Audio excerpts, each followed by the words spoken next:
2001 সালে কেশপুরের ছুতারগেরায় মমতা বন্দ্যোপাধ্যায়ের উপর আক্রমণের প্রতিবাদে ধিক্কার মিছিল ও সভায় কুণাল ঘোষ। 2001 সালে বাম সরকারের আমলে রাজ্যের বিরোধী নেত্রী থাকাকালীন মমতা বন্দ্যোপাধ্যায় একটি জনসভা করতে এসেছিলেন কেশপুরে। সভা শুরু হওয়ার আগে কেশপুর ব্লকের ছুতারগেরা এলাকায় মিছিলরত তৃণমূল কংগ্রেস কর্মীদের উপর সিপিএমের হারমাত বাহিনী বর্বরোচিত আক্রমণ করে। তারপরে প্রতিবাদে গর্জে ওঠেন মমতা বন্দ্যোপাধ্যায়। 2011 সালে রাজ্যে রাজনৈতিক পরিবর্তনের পর থেকে তৃণমূল কংগ্রেস পশ্চিম মেদিনীপুর জেলার কেশপুর ব্লকের ছুতারগেরা এলাকায় ধিক্কার মিছিল প্রতিবাদ সভা করে আসছে। এদিন প্রতিবাদ সভায় উপস্থিত ছিলেন কেশপুরের বিধায়িকা তথা রাজ্যের মন্ত্রী শিউলি সাহা এবং রাজ্য তৃণমূল কংগ্রেসের নেতৃত্ব কুণাল ঘোষ। বাংলাদেশের যে ঘটনা বর্তমানে ঘটছে আগেও সিপিএমের আমলেও বহু ঘটত। কোনো বাইরের রাজ্য থেকে যদি লোক আসে সেই বিষয়টা দেখার কেন্দ্রীয় সরকারের যিনি স্বরাষ্ট্রমন্ত্রী রয়েছেন তিনি বিষয়টি দেখুন। পাশাপাশি কুণাল ঘোষ বলেন, আগের থেকে পশ্চিমবঙ্গের আইন শৃঙ্খলা অনেক ভালো, তবে পুলিশকে বলবো আত্মতুষ্টিতে না থেকে আরও ভালোভাবে কাজ করতে হবে। কয়েকদিন আগে অসম ও ত্রিপুরা থেকে বহিরাগতরা এসেও অশান্তি সৃষ্টি করার চেষ্টা করছিল। এটা তো পুরো কেন্দ্রীয় সরকারের ব্যর্থতা। বিএসএফ যদি বর্ডার পাহারা দিতে ব্যর্থ হয় তাহলে তো এই ধরনের ঘটনা ঘটাতেই পারে। পাশাপাশি কেশপুরের মাটি যে সংগ্রামের মাটি, এদিন তাও তিনি উল্লেখ করে কর্মী সমর্থকদের বার্তা দেন। সেই সঙ্গে তিনি বলেন, কেশপুর থেকে লড়াকু নেত্রী শিউলি সাহা যেইভাবে সংগঠন করে কাজ করে চলেছে, আগামী দিনে আমরা কেশপুর থেকে বিপুল সংখ্যক মানুষের মতামত নিয়ে ভোটে জয়লাভ করব। এই সীমান্তটা পাহারার দায়িত্ব তো বিএসএফ, ওটা কেন্দ্রের হোম মিনিস্ট্রির আন্ডারে, অমিত শাহের দপ্তর, নরেন্দ্র মোদীর সরকার। এখন তারা সীমান্ত পাহারা দিতে পারছে না, তাদের ব্যর্থতা পুরোটা। এটা তো শুধু পশ্চিমবঙ্গের দিক বলে নয়, কয়েকদিন আগে ত্রিপুরা, অসম থেকে বহিরাগত বিতর্কিত লোকজন ধরা পড়ছে। তো শুধু পশ্চিমবঙ্গের দিকে আঙুল তুলছেন কেন?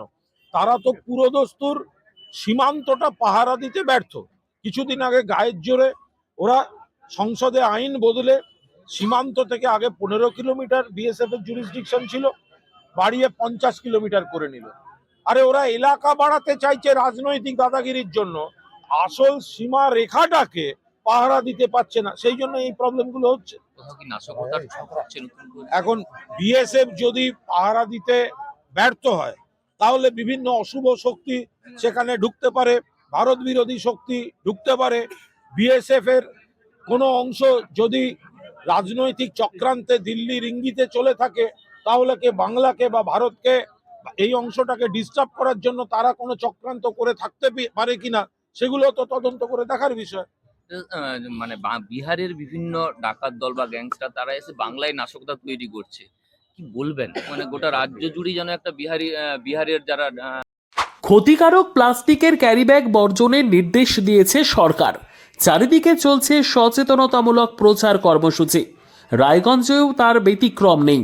ক্ষতিকারক প্লাস্টিক পরিবেশকে চরমভাবে দূষিত করছে। এর থেকে নিস্তার চাই। তাহলে উপায় কি? চিন্তা নেই, রায়গঞ্জে চলে এসেছে বিকল্প ব্যবস্থা। সবার জন্য সুখবর। পশ্চিমবঙ্গ সরকারের অনুমোদনে আগামী সপ্তাহ থেকেই শহরে তৈরি হতে চলেছে পরিবেশ বান্ধব দূষণমুক্ত বিভিন্ন ধরনের বায়ো ক্যারিব্যাগ, যা অবশ্যই পচনশীল। একেবারে সুলভে পেয়ে যাবেন আপনারা। আগ্রহী বিক্রেতা ও ডিলারশিপের জন্য অতি সত্বর যোগাযোগ করুন আমাদের সাথে। আমাদের ঠিকানা ইকো ক্যারি ইন্ডাস্ট্রিজ, জেলখানা মোড়, রায়গঞ্জ, উত্তর দিনাজপুর। আমাদের মোবাইল নম্বর 7001178352 অথবা 9434171272 অথবা 8250161082 অথবা 9800217806।